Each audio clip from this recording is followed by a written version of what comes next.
Good evening, everyone. Before we begin, we would like to bow with a word of prayer, please. Eternal God, our Father, we thank you for your many blessings that you have bestowed upon us. Thank you for all our citizens that are here tonight. Continue to bless Orangeburg, keep us safe, move us forward, and continue to empower City Council to make the right decisions. In your name we pray. Amen. Amen. Our first item is item number 1, consideration of July the 1st, 2025 City Council minutes. Make a motion to approve it. Second. Motion has been made by Councilman Stroman. It has been seconded by Councilman Kitt. All in favor? Aye. Any opposed? Ayes have it. The motion is carried. This month is August is August community character trait is responsibility, and responsibility is the state or fact of being answerable, accountable for something within one's power, control, or management. So we ask all our citizens if you would please adopt the character trait as responsibility. Our second item is we have an appearance from Mr. Paul Miller, and we're going to ask you to come to the podium and state your name and your address, please, sir.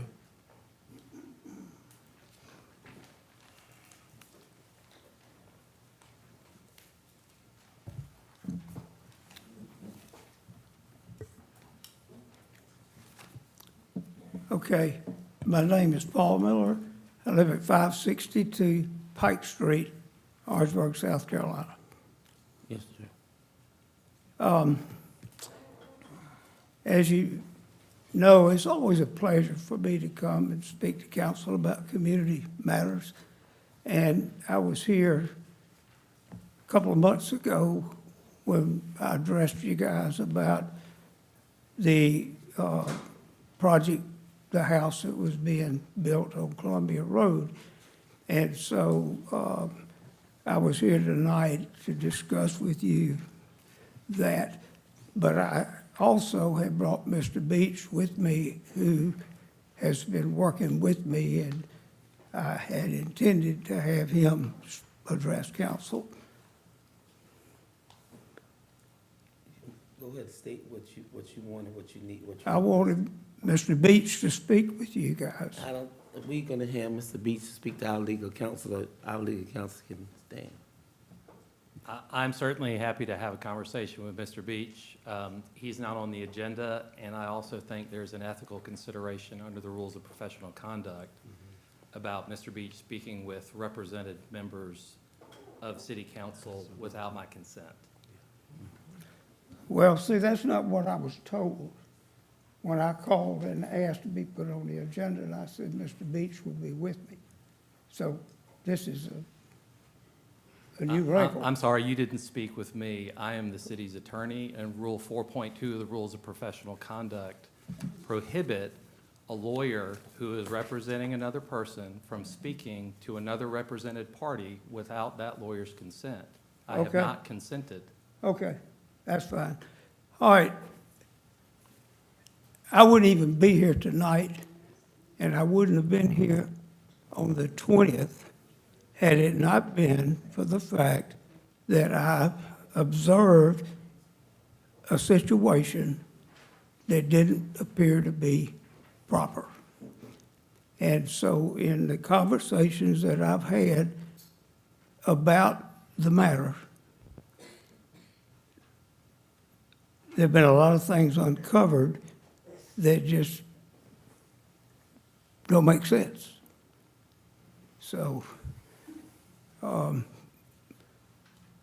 I would like is to be reimbursed for the legal expenses that I have incurred in trying to protect our neighborhood.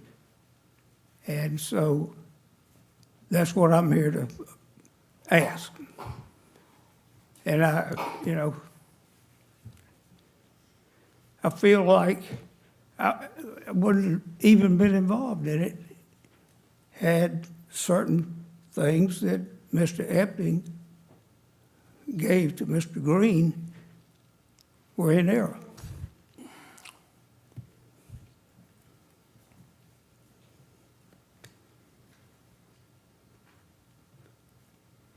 So that's my request.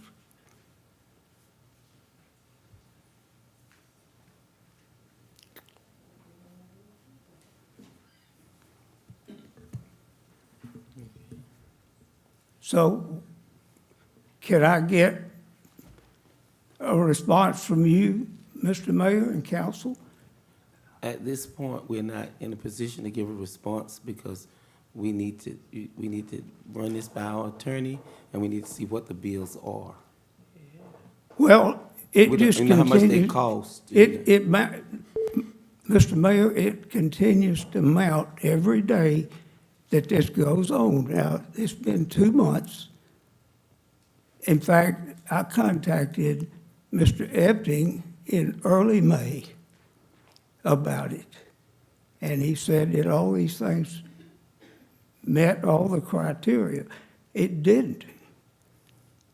And so y'all put a work stop order, he stopped it, and now he's back working. The people in the neighborhood and people within our community ask me every day, what's going on Columbia Road?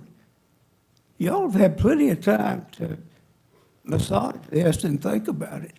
And I don't think if it was in your neighborhood or if it was your neighborhood that you had to go and get an attorney to help you untangle these legal situations. And that's what we're dealing with.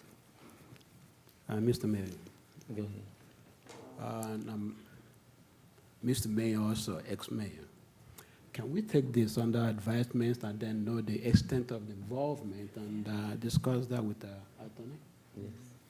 Can we talk about how much money you're talking about? I don't know. It just continues to go. I want to get this thing over with. Can we just make a motion, go executive session, talk about this? Yeah, Would that be we proper? can. I make a motion, we go executive session, talk about this matter. We'll discuss it in executive. We'll get back with you, Mr. Be Miller. back with you later on. Okay, well, I just would like to know because it's just, in my mind, it's just kind of crazy that it just keeps going on and on and on and just Well, we getting got stonewalled. to get the amount and all of that. We'll talk about it in the executive session. Okay, Thank you. so you gonna give me an answer tonight? No, we won't give you an answer tonight. You won't. No, sir.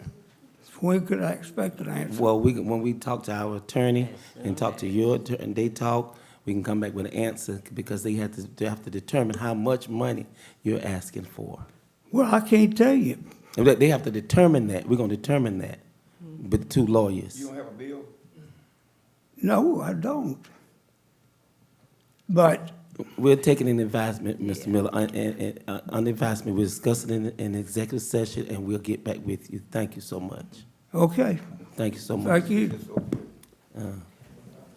Thank you so much, sir. Never mind. Our next item, we have audit for the fiscal year ending in September 30, 2024, with Mr. Grant and Malden and Jenkins, CPA advisors. We have them come at this time.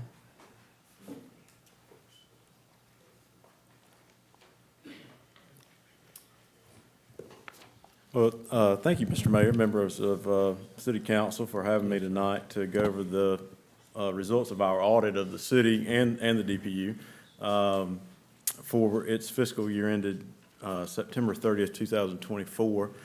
Again, my name is Grant Davis. I'm a partner with the firm Malden and Jenkins out of Columbia. And just to sort of begin with, we've ultimately issued two documents to you all. One is the audited financial statements that you're familiar with seeing in years past, and the other document is the document that we call our auditor's discussion and analysis. And the purpose of that auditor's discussion and analysis document is to communicate to you all things that we have to communicate at the conclusion of our audit. I'll mention some of those verbally tonight, those that I think are more important, but you can again find the long version of those in our auditor's discussion and analysis document that we've issued. I'll just mention sort of off the bat, within the city's financial statements, you'll find 3 reports with our letterhead on them. One of the reports is at the very beginning of the document, and then the second 2 are at the very end of the document. The one at the very beginning is our independent auditor's report, and we've issued an unmodified opinion on the city's financial statements for this fiscal year ended September 30th, 2024.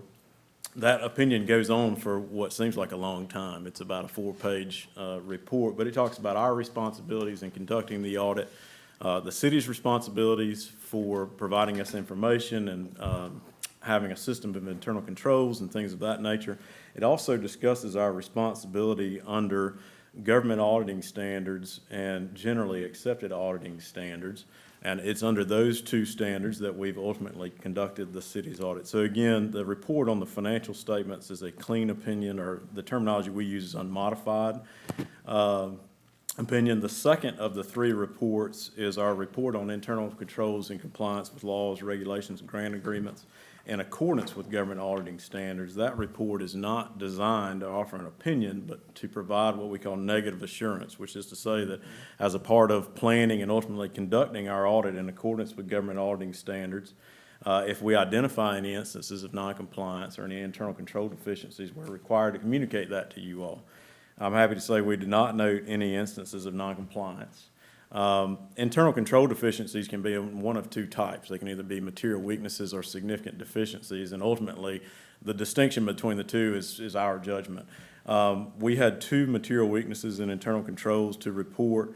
Both really are related to the same situation as in the September 30th, 2023 audit, just with the staff turnover, really kind of what we call a year-end close and reconciliation process. But ultimately, everything that we requested was provided to us. We didn't have any disagreements with management, and certainly we obtained representations from management as to the sufficiency, the completeness of the data that we ultimately tested as a part of our audit.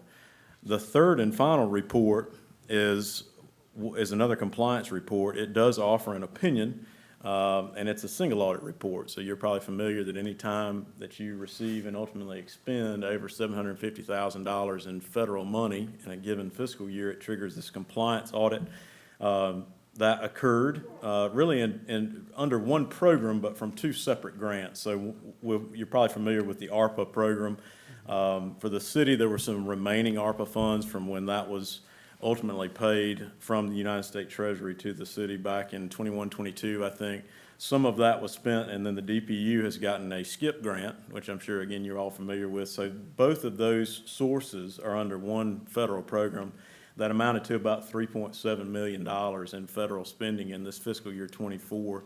And we've issued an unmodified or clean opinion on compliance with the spending associated with this ARPA program for that fiscal year. So another clean opinion. Again, no material weaknesses or significant deficiencies in internal controls over compliance to report as it relates to the single audit. But beyond that, I'm sure you've looked at the audited financial statements at this point. The footnotes go on for what seem like pages and pages and pages. Most of the content, other than dates and numbers, hasn't really changed a lot. But you'll note if you look at the financial statements that we were required to implement a new accounting standard that's called GASB Statement 100. Didn't really have much of an impact to the city, but I will highlight that we had to implement that new accounting standard. We didn't identify anything that we call past adjustments, which are adjustments that could be made and then we decide not to do it based on a materiality factor.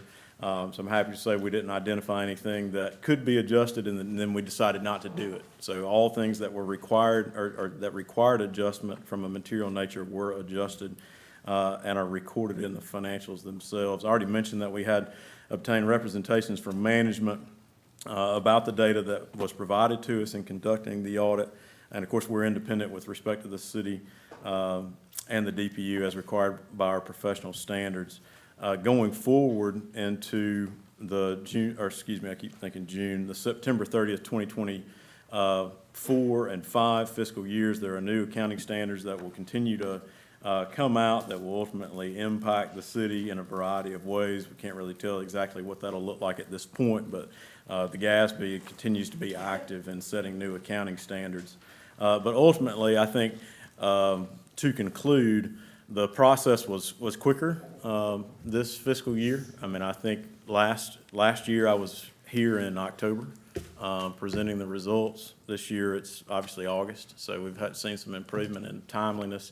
And I know the city and DPU staff have worked hard to get, to work together and to get everything to us in a timely manner so that we can begin reporting to you all in kind of a historical time frame somewhere in the late spring, early summer would be kind of back where a typical time frame would be. But again, I think ultimately, as far as the audit is concerned, again, unmodified opinion on the financial statements.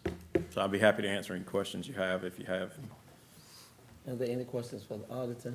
It's not a question, but it's just a comment. You know, I read through the material that you gave us, Yes, sir. and I wish to thank you for that material, especially the SWOT analysis. And I also need to thank Nixon and the other gentleman from DPU. I think for us to move forward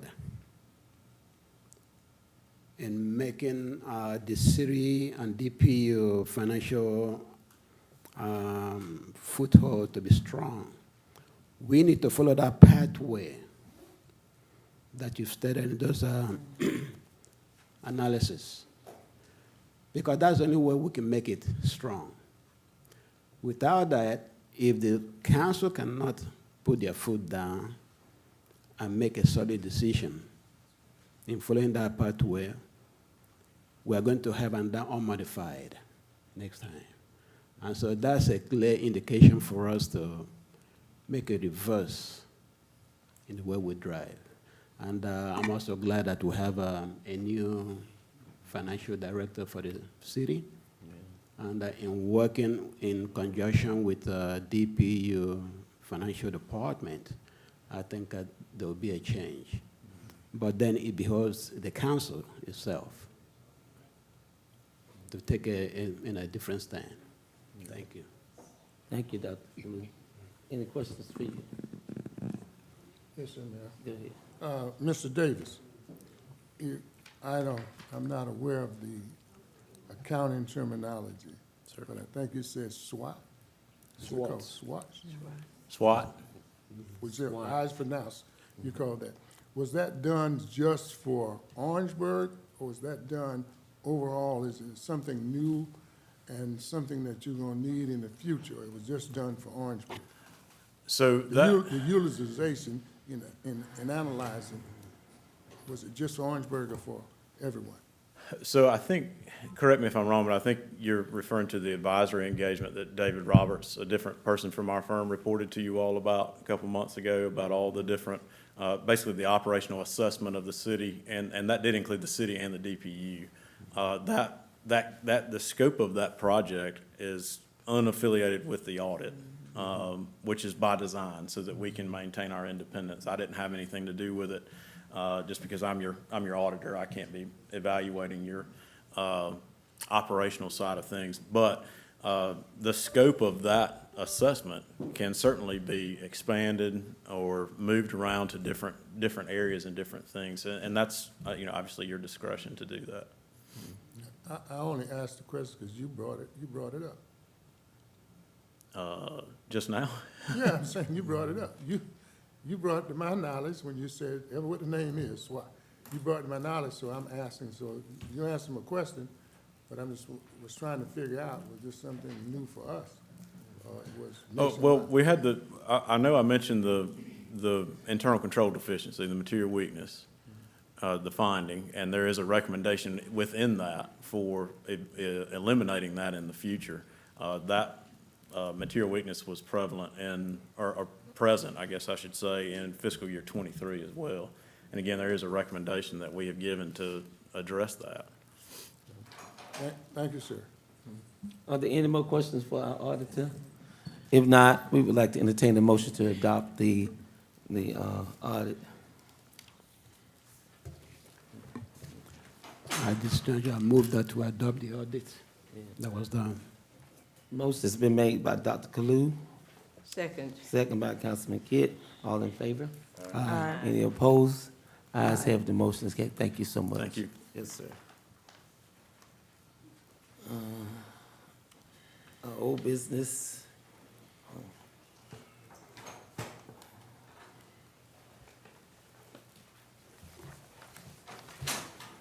Good evening, Mayor and Council. Good evening. Yes.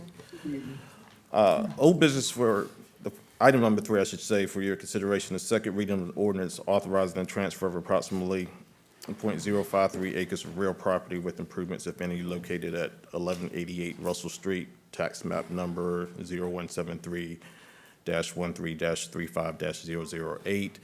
I know it's been, we didn't meet last, the second meeting of last month, but as you recall, this is project top floor.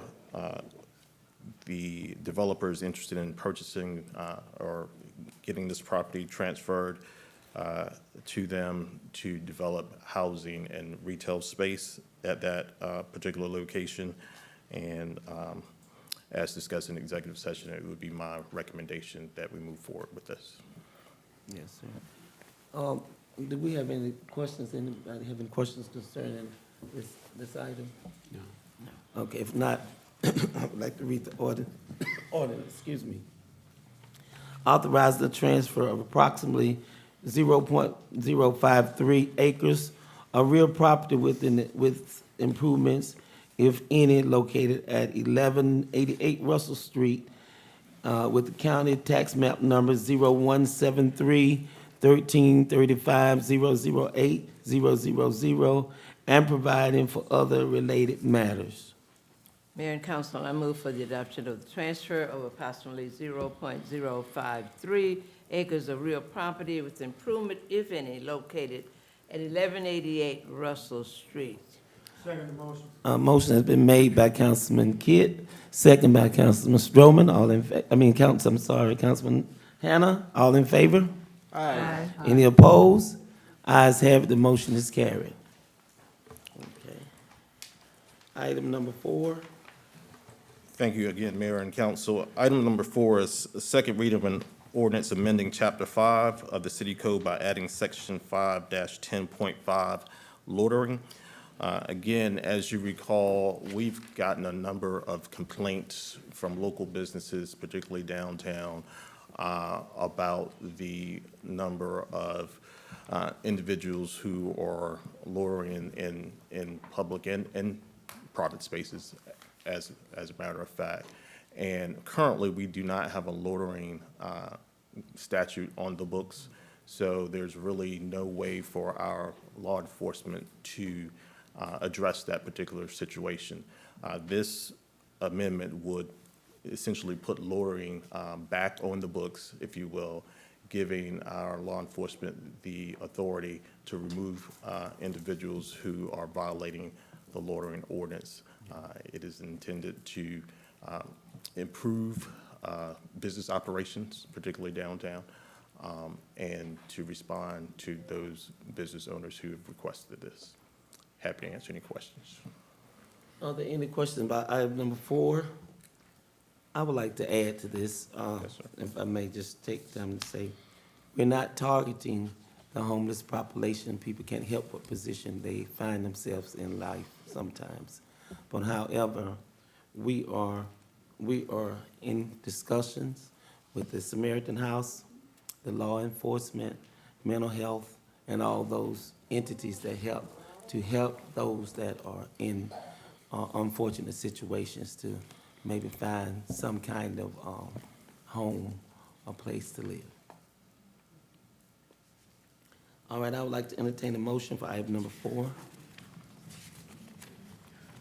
I move for approval. Motion been made by Dr. Kalu, Second. second by Second. Ms. Grievous. All in favor? Aye. Any opposed? Ayes have it, the motion is carried. Ms. Knott, did that get you? She said, okay. Okay. All right, we have our new business. The first reading of an ordinance in the budget of the City of Orangeburg fiscal year, October 1, 2024 through September 30, 2025. Yes, sir, Mr. Mayor and Council. As you indicated, this is first reading of an ordinance to amend the budget.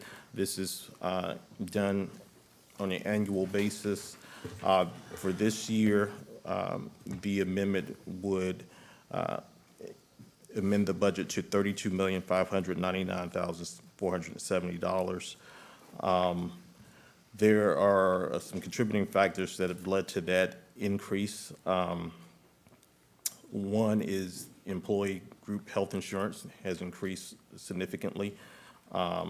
We had Hillcrest Golf Course. As you all might recall, we initially just budgeted for three months for that because we were obviously doing a renewal or new lease with South Carolina State. So we've had to address that in the budget as well. Again, this is would amend the budget from $29 million to $32,599,470. Are there any discussions on item number 5? Are there any discussion? Mr. Mayor. Mr. Mayor? Yes, sir. Go ahead. Sidney, Yes, sir.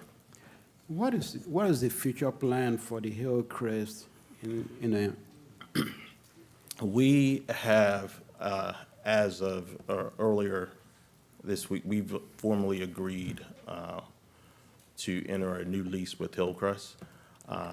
They just have to get it, once again, formalized by their Board of Trustees, which I'm told they're going to call a special call meeting to do that.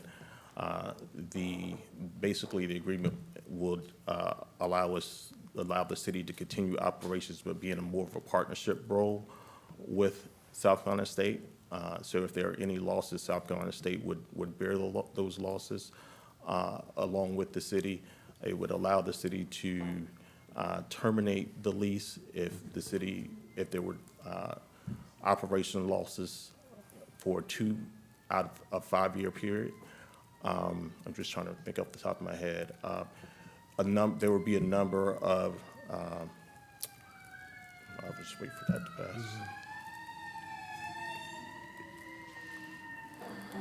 A number of renovations, as you all might recall, in this latest capital project sales tax, there was, I think, $2.5 million that were allocated that would go into Hillcrest and basically renovating the golf course. South Carolina State has also agreed to put well over $1 million into renovations as well. So it is the intentions that the golf course be brought up to a certain standard that will hopefully increase and drive revenue. Do we have a timeline for them to sign the document? Because we don't want to carry them over to the new. The document is, I'm sorry, I didn't want to cut you. It has been signed. It just needs to be formally approved by their trustees. Okay. Yes, sir. Thank you. Any more questions? If not, we want to read this ordinance. An ordinance amending the budget for the city of Orangeburg, South Carolina, for the fiscal year beginning October 1, 2024, and ending September 30, 2025. Mayor and Council, I move for the adoption of the ordinance of the budget for the city of Orangeburg, South Carolina, fiscal year October 1st, 2024, and ending September 30th, 2025. Motion has been made by Councilman Kidd, Second. second by Councilman Kalu. All in favor? Aye. Any opposed? Ayes have it, the motion is carried. Thank you.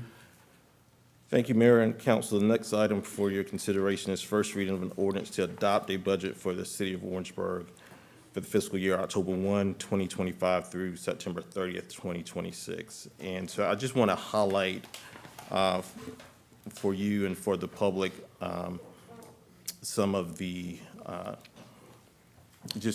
highlights in this upcoming budget. So first of all, just as a reminder for everyone, we do have the grand opening ribbon cutting for the City Hall tomorrow. I just want to make sure that the public is aware of that and everyone is invited to attend. It's going to be at 10 o'clock. That project, as you all know, has been a project that was originally approved. You did an installment purchase revenue bond for $7 million. We also received $2.5 million in grant funding from the state. So right now, that project is approximately at $9.4 million. It was tremendously needed because the current space that we're located in, as you all know, is a building that's almost 100 years old. It's been in existence since 1927. We had a number of issues as it relates to just, the bathroom, mold, all kinds of issues, and we've just been dumping money into that. The plan or the recommendation would be, once we leave that building, is to reconstitute the foundation to continue to raise money so we can continue to renovate the Stevenson Auditorium, along with the vacated administration spaces. I've already had some preliminary discussions about folks who would be willing to serve on that foundation. I've also talked to the Central Carolina Community Foundation, who would be willing to serve an administrative role to help assist our foundation with raising funds.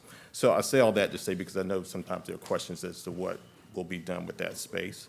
Also wanted to highlight the railroad corner. As you all know, that project had been talked about for 20-plus years. It is off and running. You can see that the Civil Rights Museum is well on its way to completion. I think it will be completed by the end of the year. It'll be South Carolina's first and only Civil Rights Museum. So we'll give kudos to Mr. Cecil Williams and his staff and board for that project. We also have student housing and retail space that will be at Railroad Corner. So some of the ongoing challenges that the city is facing for this upcoming budget year, we talk about city growth. The city has not grown in geographic area or population for some 40-plus years. And so obviously we've talked about annexation, and we intend to continue to pursue annexation plans. We have deferred maintenance and of aging infrastructure and capital needs that need to be addressed. The economic environment, obviously inflation is still a primary driver in terms of challenges that we face. Staffing is always a challenge, recruitment and retention, succession planning. We also need to continue to address our fleet management. Some of the things that we presented in this budget is development of a structurally balanced budget. This was stabilize and rebuild our reserve funds. It's part of a 5-year overall financial plan, which is intended to minimize any tax increases. I want to be clear that we're not recommending any tax increases for this year. I know people have their own assumptions, but there are no recommendations for a tax increase this year.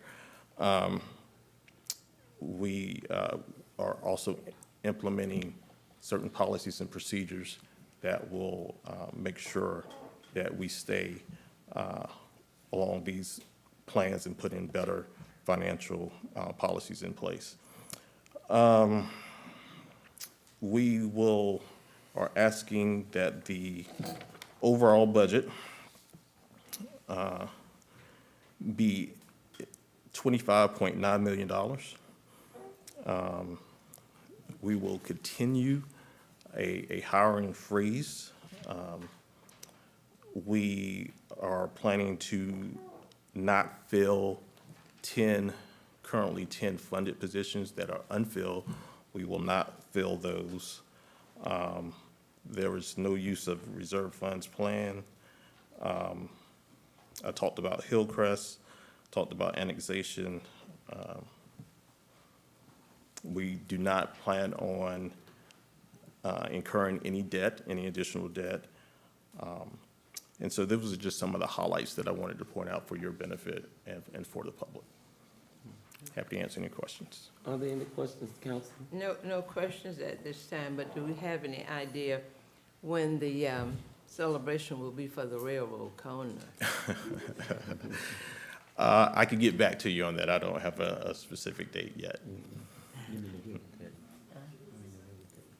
Mr. Mayor, Sidney, Yes, sir. as we go into the new fiscal year, and I know you mentioned not filling some of the positions, are you going to bring before the board modification of your administrative department?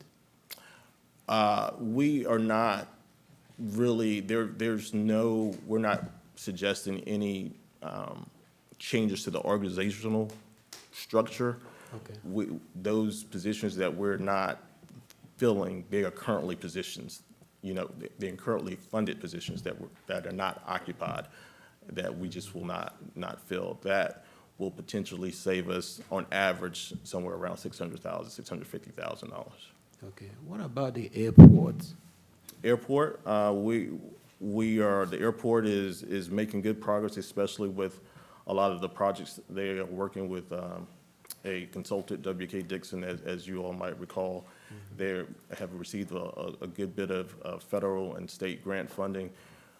Some money was set aside from the capital project sales tax that is being used to match federal and state funding. A couple months ago, maybe about a month ago, Ms. Baker, Betty Baker, the manager out there, spoke to you all about potentially having someone build hangars, a developer build hangars that could be a revenue generator for the airport. So there are a lot of good progress that has been made and continues to be made on the airport. Okay, thank you. You've mentioned the overall budget number, I believe. Can you repeat that number again, please? Yes, ma'am. It is $25.9 million. I want to make sure. I'm sorry. I was looking at the wrong thing. Let me make sure I get this right. 29, I'm sorry. It's 29,770,080. And what is it this year? How much is that up? So we, you just amended it to, 32. We just made an amendment for to 32. 32.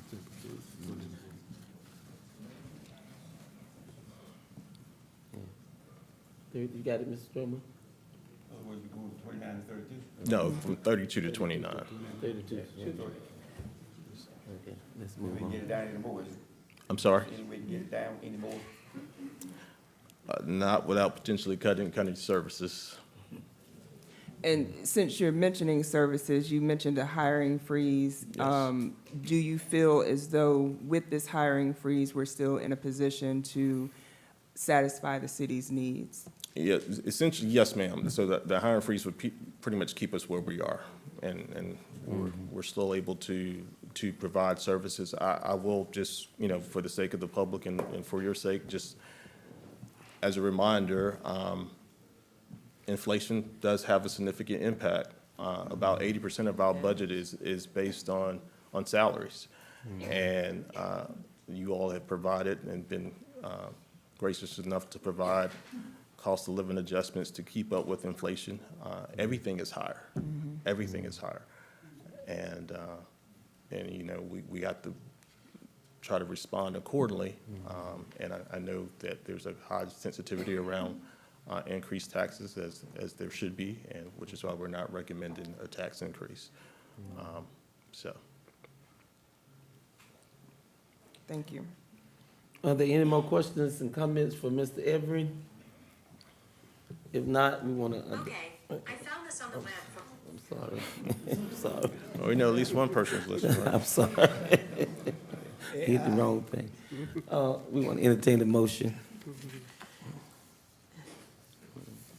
Mayor and council, I move to establish a clear and consistent process of conducting the annual performance evaluation.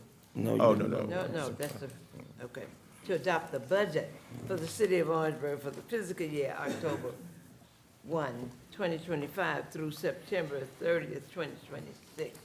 I'm ahead of myself tonight. Motion's been made by Councilman Kidd, Second. second by Councilman Grievous. All in favor? Any opposed? Ayes have it, the motion is carried. Thank you. Thank you, Mayor. Okay.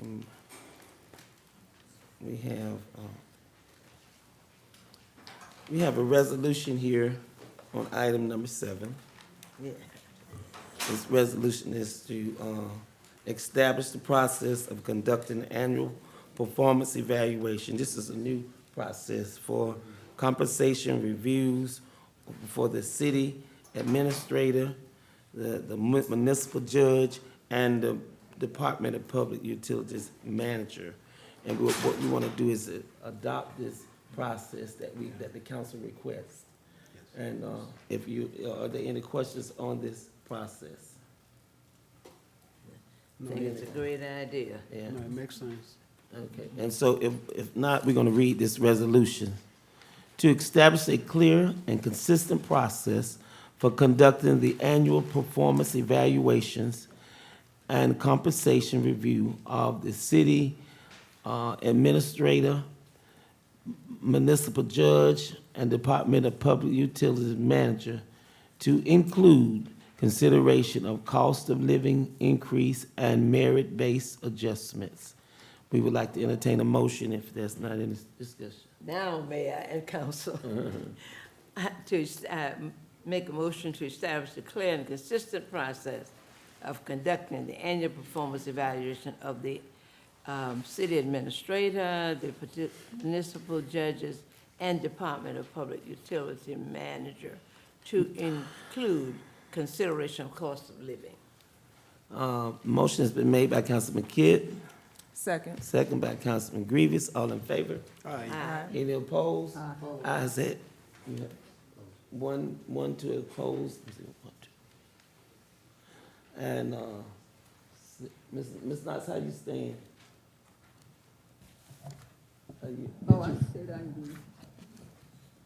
She agrees. Okay, all right. We have 5 to 6 to agree. Motion is carried. Thank you. Yes, sir. Good evening, Mr. Mayor, members of Good council, evening. and greetings to the members of our public who are watching. Item number 8 is our traditional budget amendment. As you know, as Sydney just mentioned, throughout the year, there are some changes and adjustments that might be made. This ordinance just tries to more accurately reflect what we believe the year-end budget numbers will look like. They could change by the end of the third reading, before the end of the third reading. So I will update you as that happens, if that happens, within the next few weeks. So I would just recommend that at this time you approve first reading of this amended budget, and then we will make adjustments as necessary throughout the next 2 readings. Okay, are there any discussions on this item number 8? We've had previous discussion with Mr. Holly. So everybody clear? Okay. I'm going to read the ordinance. An ordinance to amend the budget for the operation of the Department of Public Utilities of the City of Orangeburg, State of South Carolina, for the fiscal year of October 1, 2024 through September 30th, 2025. And we want to entertain a motion for this. Okay. I move for approval for the first reading. Motion has been made by Dr. Kalu, Second. seconded by Ms. Grievous. All in favor? Aye. Any opposed? Ayes have it, the motion is carried. Thank you. Thank you, Mr. Mayor, members of council. Item number 9 is the first reading of our 25-26 budget. Before I recommend approval to you, I do want to go over some highlights and answer any questions that you might have concerning this budget that we've proposed for you tonight. First of all, I want you to know that this budget continues to fulfill the level of service that we've committed to our citizens. So there are our ongoing commitment to maintain high-quality service in this budget. We also continue our 5-year rate plan to support our ongoing capital improvements. As you know, our projects are planned over a 5-year period with a look even longer than that, but we plan and base our rates and spend on a 5-year chunk. And so this budget includes the rate plan that we have discussed for the last several years and continues to push that forward. There's also a focus on modernization, addressing infrastructure needs. As you know, things change. We are in a highly technical environment, and so we need things that meet those needs. And so this budget reflects our effort to do that, as well as updating old and outdated equipment, 60-year-old substations, and plant upgrades as well, both our water and wastewater plants. We also continue, as City Administrator mentioned, to face the inflationary pressures that if you're doing anything in business and trying to run an organization that everyone faces, those things cause our construction costs to be higher over time. And so we have to address that with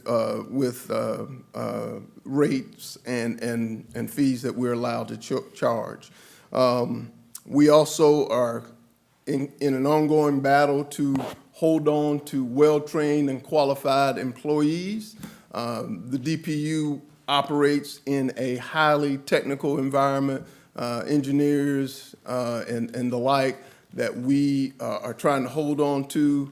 I would argue that over half of our workforce, we compete, if not nationwide, definitely statewide with all of our employees. In other words, they are qualified to work anywhere in the state and in the country. We've actually been able to recruit, but not always hold on to folks that are trying to get our employees. But so we're always trying to maintain a stable workforce. We also focused on resiliency and being prepared for the inevitable emergency.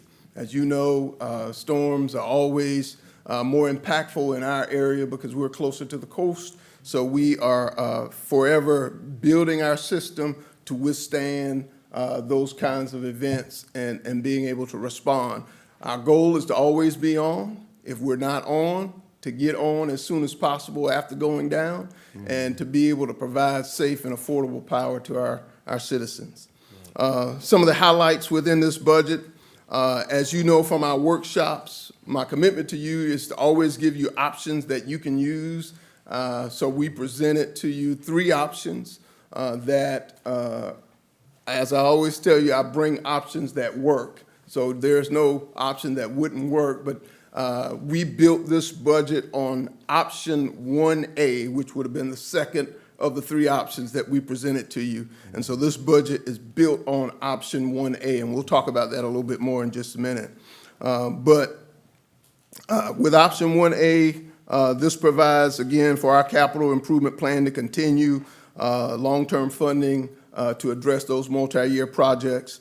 It also includes a rate increase that will impact each one of our services.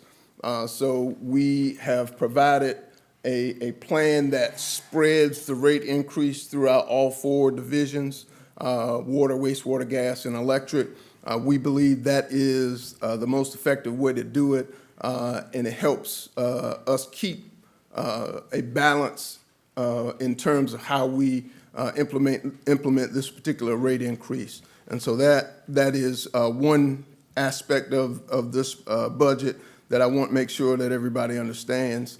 The budget also will generate $133 million in revenue.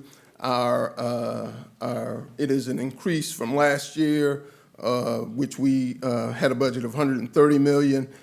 So there's a 2.6% increase to the budget regarding what we, because of the rate increase. We also plan to do a transfer increase to the city. Currently, the city's increase transfer is 6.1 million. There will be an increase in that amount from 6.1 to 9.1 million, which is a $3 million increase, 46% of our net profit, and 6.8% of sales that we are transferring over to the city. The year-end cash, we project that we will be in alignment with our policy of at least 41 million at the year end. And so we are comfortable with that. As I told you in our meeting, I always like to have more because of the kind of impacts that we can have because of the type of disasters that we deal with. But we are in line with our policy if we keep holding to that $41 million minimum requirement. Also, from an operational side, we don't project customers to grow tremendously over the next year.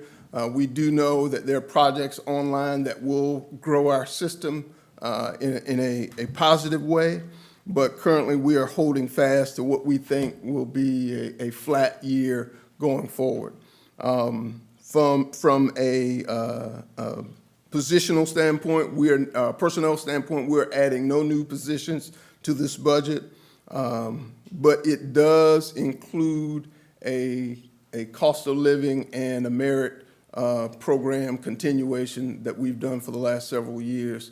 And I just want to add, again, we work in a very difficult environment to recruit employees. If I cannot continue to maintain a comprehensive approach to how we handle pay, we will lose qualified employees. Over the last year, just a quick glance of the stats, we have either lost or almost lost, with me really doing some tap dancing to hold on to a few people, about 10 people, and this is just in the last few months. And so if I'm forced to do this on an ad hoc basis, it will make this job more difficult. I'm just saying, it will make it very difficult for me to hold on to people. And if I do it on an ad hoc basis, which means I'm only giving people a raise who are about to walk out of the door, that means the people who are getting the raises may create compression in our system, in our pay system, which means someone who is at a higher level position, they may be getting paid less than the person that's working below them because I had to hold on to that position. And so if I can address it through a comprehensive approach that we've planned for, this is a part of our strategic planning process. We're strong financially and healthy enough to do this. I would really urge council to support keeping this in this budget. Having said that, we also have included in this budget capital spend of about $52.3 million. This is a significant amount of money, I know. We'll do that with a portion supplied by grants, portion supplied by loans, and then, of course, what we have in terms of the cash that we collect on a yearly, annual basis from our customers. We presented that to you again in our 5-year plan. This is our comprehensive approach to maintaining our strong system. Of this $52 million, the lion's share of this is the electric division with $18.3 million and the water division with $26.5 million of this spend. And so The rest is spread among the other two divisions, or the three divisions, I'm sorry, including the administrative, with natural gas, about 5 million of the projects included in this number. I've covered a lot of ground. I'll stop right there and give you an opportunity to ask me any questions that you might have in this moment. Are there any questions for Mr. Harley? Yes, sir. Mr. Hardy, You talk up, sir. in your departmental expenses, you listed 15.7 million total. 15.7, because you gave each one, I was going through your book, and each department, you listed how much it's going to cost for the new fiscal year, which came up to be 15.7. But actually, it should be 26.7 if you add the administrative, because you took out the administrative department. So if you add the administrative department of 11 million to the 15.7, that should be 26.7 total. I'm not sure I understand the question. Because you listed each department. I was looking at the figures. You listed each department and how much it's going to cost for the new fiscal year. I added that up, which coincides with what you have Right. for the 4 departments of electrical, gas, water, waste, to come up to be 15.7. But then that of the administrative is 11 million, which was left out. Because if you add your own department, that should be 26.7. Is it customary for you to leave out your department in the total? I'm not sure, again, I'm not sure if I'm tracking with your question, Dr. Kalu. I think it's on the page here where it says. It's in here. I was adding up everything that you stated in that book. The budget So notebook. I was kind of confused. Yes. Okay.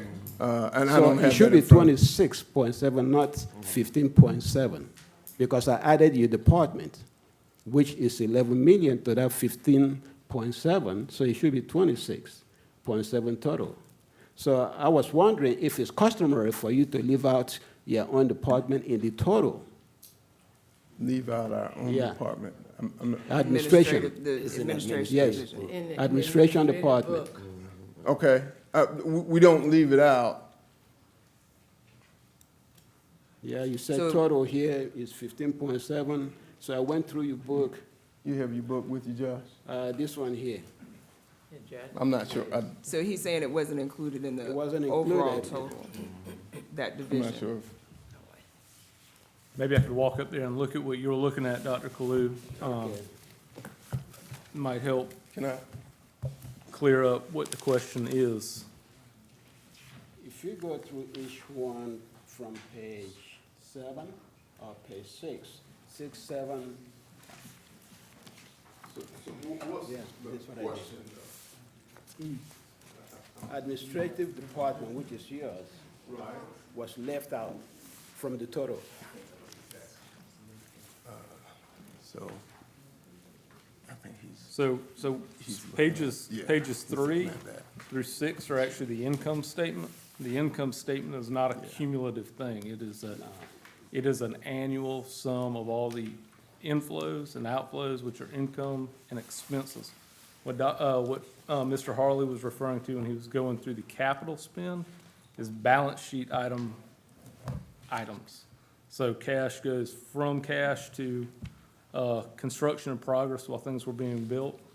And the numbers, I think we're comparing two separate things. We're not talking about apples and apples. So the total revenues projected and total expenses for the year can be found on page 8.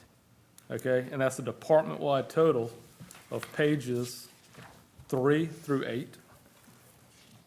And that's each division, and if you look, they would add up to scenario 1A.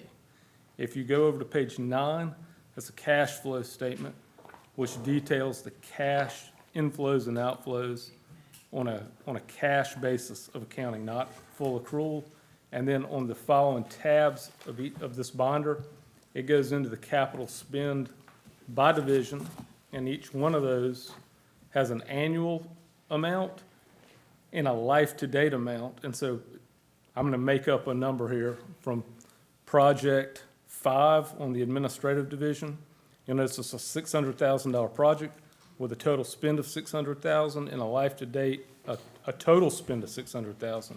If you went to the electric division and you picked one of their projects, like Project 1, you notice it was a $13.4 million project with only 1 year's spend being 5.3. Cost inception to date was $8,035,000.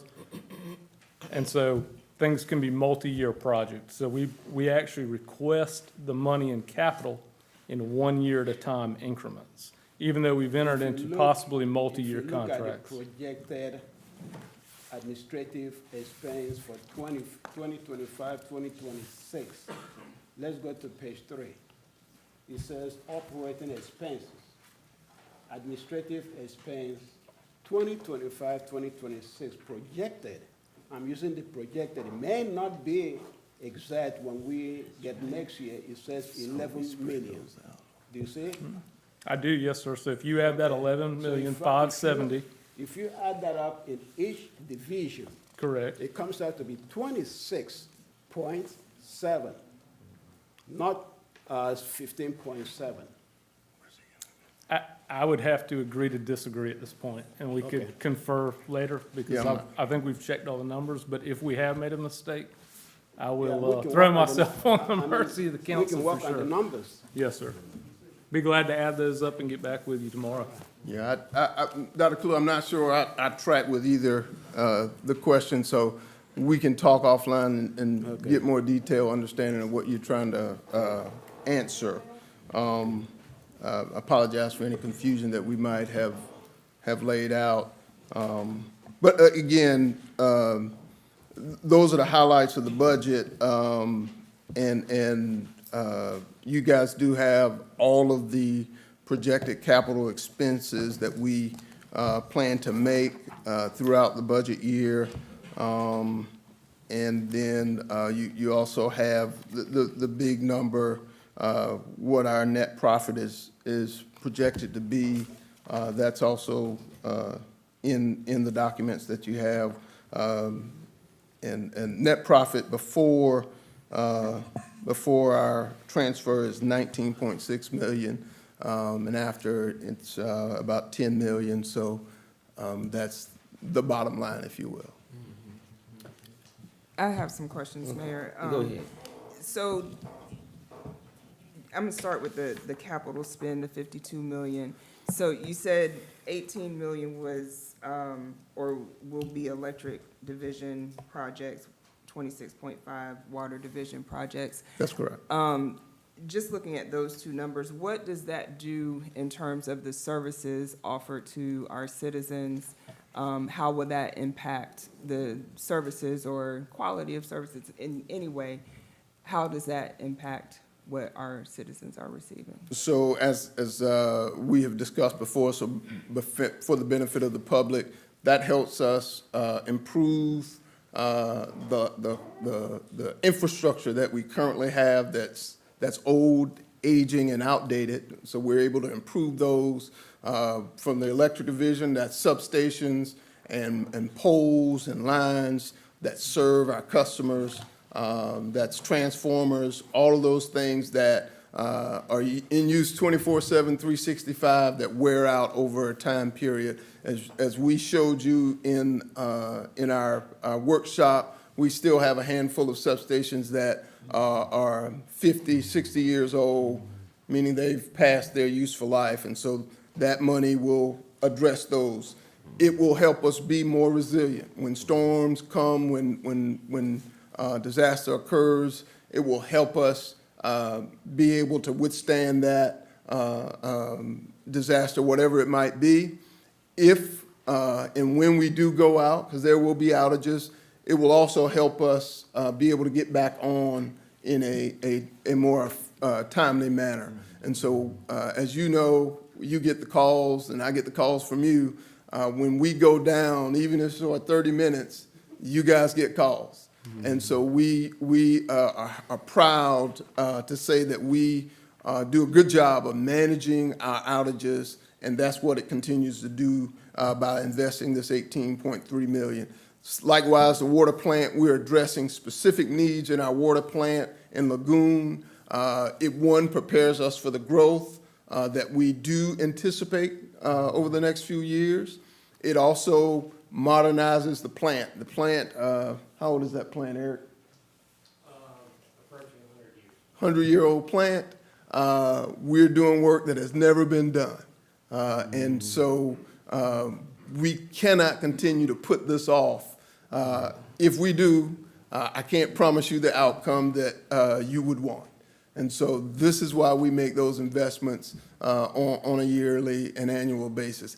And because of the nature of our projects, remember, we can't plan from year to year. We have to plan in bigger windows. And so we try to do the council the best we can by providing you what we project those needs are going to be, and then providing you with information regarding the amount of money that it's going to cost to do that, and whether it's borrowing money, whether it's grants, and whether it's rates that need to be addressed. We try to lay that out for you over a longer period of time so that we can prepare for it on an ongoing basis. So to your question, it does a lot for us to hold to a standard of maintaining a strong quality system. I would just like to add on to that, if you do not change those areas when it's time to do it, then you look at the amount of funds you will lose because they're going to be higher, things are going to be getting worse. So it is necessary that we take what we have and put it where we need to at a specific time, that we will not have to go and spend more money than we need to. Yes, ma'am. Ms. Kitt, to your point, one of the things our team tries to do in all divisions is our matrix, if you will, is to identify those things that we cannot do without. In other words, the equipment, the building, the things that supply the energy to your building, water to your building, those things that if they break, it shuts our city down. Those things become a priority. When they get to a point, we can't let them break. We have to fix those things or upgrade those things before they go down. And we don't ever want to be in a situation where we can't do that. We've been close, but we've been able to manage through those challenges, and hopefully we'll continue to do that. So the rate increase Yes, helps us to address some of these issues. all of those issues. Yeah, proactively versus reactively. And with the rate increase, can you tell us how Orangeburg compares to other cities in terms of rate, even with the increase, how it compares in terms of other cities and the rates that we're charging? All right, great question. So let me do this. I'm going to walk you through what the inside rate increase would be in terms of an impact. So currently, the average monthly usage, based on the average monthly usage, currently our citizens would pay $267.44 per month on the average bill. Some pay more, some pay less, but that's an average bill on our system for residential customers inside the city limits, $267.44. Scenario A, which is what I'm recommending to council tonight, will take that to $277.28, a $9.84 increase, again, to the average residential bill inside the city limits. And so the outside impact, as you know, we have a significant amount of outside customers. From an outside current bill on the average usage is $314.64 per month. And that bill would go to $327.50, which is a $12.86 increase. Now, That difference is largely based on, or solely based on the fact that if you live outside of the city and have water and wastewater, that is a doubling of your rate if you were outside of the city limits. So that impact carries over to a higher rate for citizens that live outside. So we encourage everybody to annex if they can. That will help you. To your second part of your question, Ms. Grievous, if you look at what we have projected, and I'll do this from 1 to the highest, 1 being the lowest, Bamberg, and then the second current lowest is the city of Orangeburg. That's our existing rate. And then third being the city of Rock Hill, and if we move our rates according to 1A, we become the third highest because you eliminate yourself from some number 2. So we move from 2 to 3, Rock Hill and Bamberg being lower for inside city rates. When you look at it from the typical residential customer outside the city, Bamberg is number 1, that's the lowest. City of Orangeburg currently number 2, and then we move to number 3 behind that. So technically, we'll still be 2, and then Rock Hill follows us as number 3 when you compare the outside city rate and the total bill. Does everybody follow me on that? I know I said a lot. Still is a reasonable rate in comparison to other Yes, cities. we are competitive. As I've always told you guys, when we talk through this in our workshops, our goal is not to be the lowest, not to be the highest. Our goal is to get what we need to maintain our system and still be reasonably priced. Right. And still do what we need to do. It doesn't do you any good to be the lowest and you can't maintain your system. And we don't want to overburden our customers by being the highest. That doesn't make us competitive with respect to economic development prospects going forward.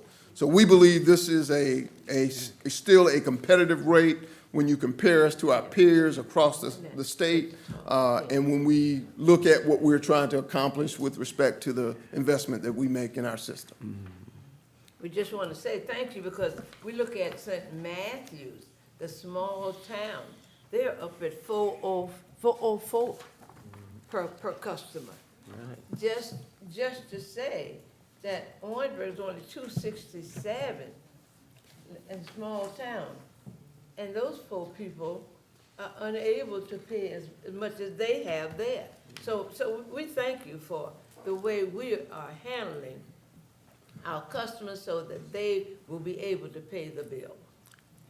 Yeah. And we take, I want to commend council on your efforts to always make sure that what we bring you is appropriate. You guys don't challenge for the sake of challenge. I know you are representing the citizens of the city of Orangeburg as you're supposed to. So when you have these questions, it's our responsibility to make sure you understand what we're trying to do. And so I commend you on that as well.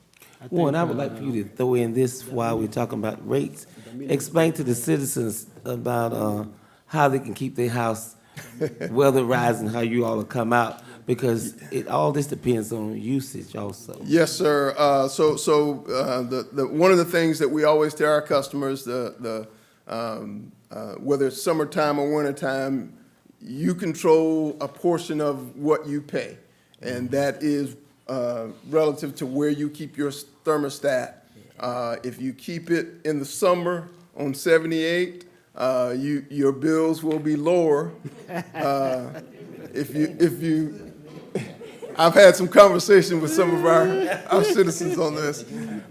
If you're like me and you keep it on 68 in the summer, your bills will be high. Yeah. My last 2 bills have been out a little higher than what I've been accustomed to. In the wintertime, we encourage people to keep it set at 68. I know that's tough for some folks. I don't have a problem doing that, so my winter bills are pretty low. And then on the other end of the spectrum, we challenge ourselves to get the message out that you want to weatherize your house, you want to make sure that all the windows and doors are sealed, that you're not losing air, and so that, you know, if you have some questions about how to do that, we're certainly happy to have those conversations with you. We'll send somebody out to have a conversation with you about how you can better improve your efficiency with how you heat and cool your home. Let me say something. You said Rock Hill was cheaper than us, but I didn't think Rock Hill sold gas. They don't. Okay, but They would be don't. cheaper. So what we do is we take all that our consultants help us compile all of the data with respect to what a customer will pay. They all have the services in the community, and so we just take that and compile that into what we present to you. I think that gas is a lot higher now. Say again? The gas, I think, is a lot higher. Yeah, so I don't know specifically on a service. Not sold through the city. Right, but we can get you that data. if- That's okay. Okay. Okay. You said something about an increase of 3 million, but that's over a period of 3 years, right? No, so the increase, and remember, this is a part of you know, we projected this out from last year that we would come to you for this increase, and that 3 million and some change is what we projected thereabout from last year. You know, we make some adjustments to it. So, it's just, 3 million, and that's, you know, what we projected from last year. Since you mentioned something about projections, I was going to save my question, but I'll go ahead and ask it. So I know we're only, of course, looking at this year and can only, you know, make decisions about this year. Do you anticipate another rate increase next year if we were to go with the scenario that was provided? So, great question. So yes, if you recall, as we build our plan, there are several ways that we have discussed with council on how we deal with that. And council has chosen over the last several years to do it in an incremental increase each year. And so that's what this plan reflects. Remember, we presented you a plan that would spend over a 5-year period, this last workshop, almost 190 million in capital improvements. And so part of that process requires us to address it with rates. And so some of it will be done with cash, and then if necessary, we'll have to look at a borrowing again. And so this rate, again, looking out over a 5-year period, is what we projected last year. And we do project next year that we will likely come back and ask for a bump on the water and wastewater rates. So the other option we talked to you about is to increase it more on one particular budget year so that you wouldn't have to come back every year. But council has preferred to do it in an incremental way as to not have a sticker shock to customers. But I will build what council asked me to look at. Thank you. Thank you. We would like to hear a motion to adopt this ordinance. Executive session? Yeah. Executive session? No, we got to adopt this ordinance. Okay. Get the motion. I move that we adopt this first reading for the DPU with the Motion. changes, yes. Motion has been made by Dr. Kalu, Second. second by Councilman Kidd. All in favor? Aye. Any opposed? Opposed? One abstain. And I oppose. You abstaining? Oppose. Opposed, one abstain, so we got one, two. We got Ms. four. Knotts. Huh? Ms. Knotts. Ms. Knox, Is that she what she abstained. do? Ms. Knox, did you abstain or you? What were you asking? We made a motion, could you hear us? Did you abstain or you? And I said yes for Okay, the yeah, first okay. reading. Thank you, thank you. Motion is carried. Okay, all right. We are going Thank you. in. Thank you, sir. We're going into executive session, but before we go into executive session, I would like to make sure we invite everybody to the ribbon cutting tomorrow for the new city hall. We are so excited, and we start at 10 a.m. until 12. We're very excited to go in our new city hall, so please put that in your schedule to come out and take a tour of the city hall after we cut the ribbon. We'll be glad to have you. At is it 1099 Russell Street? Yes. Yes, okay. And we are going into executive session, discussion on negotiation incidents or proposed contractual arrangements for proposed sale or purchase of property, the receipt of legal advice and other matters covered by attorney-client privilege, South Carolina Code 3470A2. Our first item will be annexation. Second item was sale of property. Third item will be hate crime ordinance. The fourth item will be political signs. Fifth item will be property for development of purposes, and DPU water division. Our next item was discussion on employment, appointments, compensation, promotion, demotion, discipline, and release of employees as students or a person related by public body, the appointment of a person to public body, South Carolina Section Code 3470A1, Finance Department.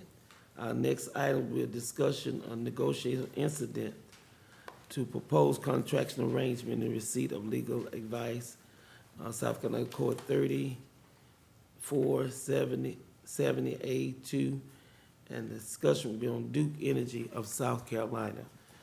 Mr. Mayor, Yes. I apologize, but I think based on council's earlier discussion, I think there would be a 10G, which would be the Columbia Road matter. Okay, yeah, Columbia Road matter, 10G, 10G. Columbia Road matter. You have that. Okay, we would like to I entertain. make a motion, we go in executive session. Motion's been made by Councilman Stroman, Second. second by Councilman Kidd. All in favor? Aye. Any opposed? Ayes have it. Motion carried. Good night and have a safe trip home.